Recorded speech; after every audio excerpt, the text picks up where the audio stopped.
ولادك زهقوا من السندوتشات التقليديه بتاعت كل يوم وانت كمان محتاره ومش عارفه تحط لهم ايه؟ طب هقول لك على فكره النهارده تجنن.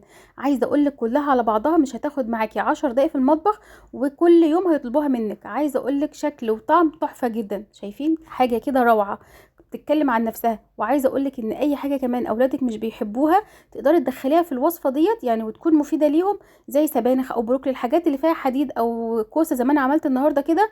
الحاجات اللي الاطفال مش بتحبها ديت هياكلوها، وهتبقى كمان مش هتبان، وبيبقى طعمها تحفه جدا.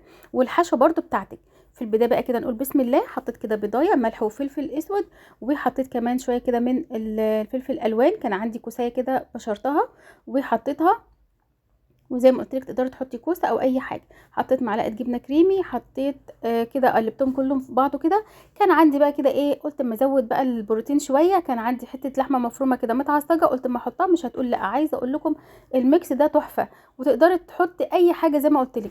جبت بقى قوالب الكب كيك ديت كده ودهنتها بحته سمنه او زبده، وبدات ان انا ده عيش ميني تورتيلا، يعني انا عاملاه في البيت. لو انتوا حابين الطريقه يعني الطريقه منزلها لكم في فيديو تاني ان شاء الله، او بس اكتبوا لي في الكومنتات لو انتوا عايزين الطريقه. هحطها كده في قوالب الكب كيك ديت، وبعد كده انزل بقى بالخلطه اللي احنا عملناها، واكون مشغله الفرن بتاعي على درجه حراره 180 وانا بعمل في الوصفه زيها زي الكيك بالظبط، عشان ما بتاخدش معايا وقت خالص. لما بيكون الفرن سخن الحشوه بتاعتي بتسيح بسرعه، وكمان العيش التورتيلا بتحمص وما بياخدش وقت في الفرن.